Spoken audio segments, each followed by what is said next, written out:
Hi, I'm Mark with DIY Ready, and today we're going to build an airsoft gun.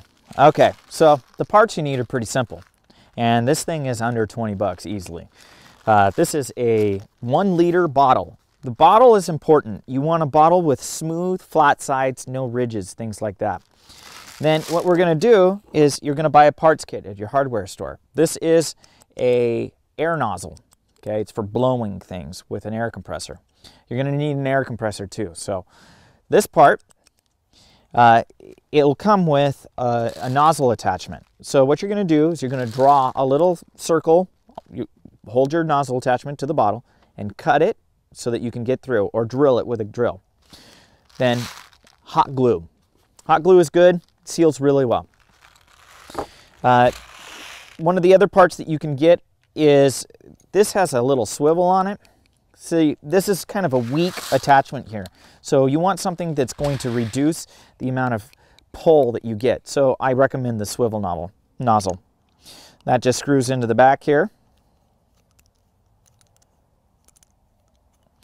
And this just screws into that right there. And make sure that you practice to get this in the front. We are making a gun. You want it to look like a trigger. Okay. The other part you can get, let me get a BB here, is a barrel. Okay, so you can pull a barrel out of a broken airsoft gun, but if you don't have one of those, this is copper pipe that you can buy at a hardware store. What you want to do is you want to take a BB with you and you want to test and see how that BB moves through. You don't want something too tight.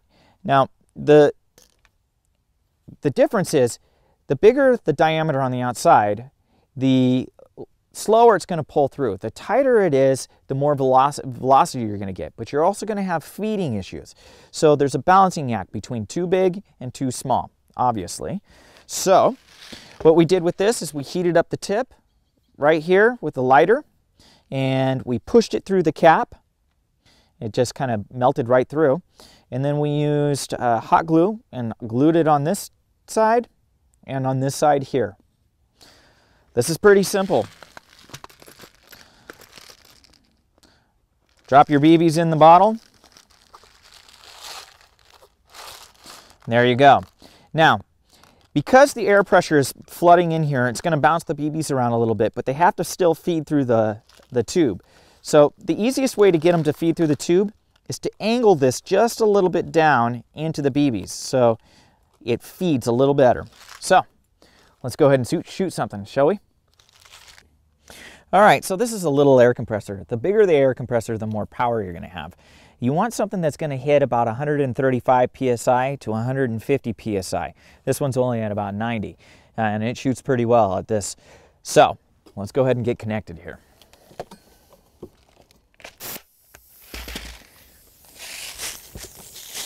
Yeah. There we go. Whew! All right.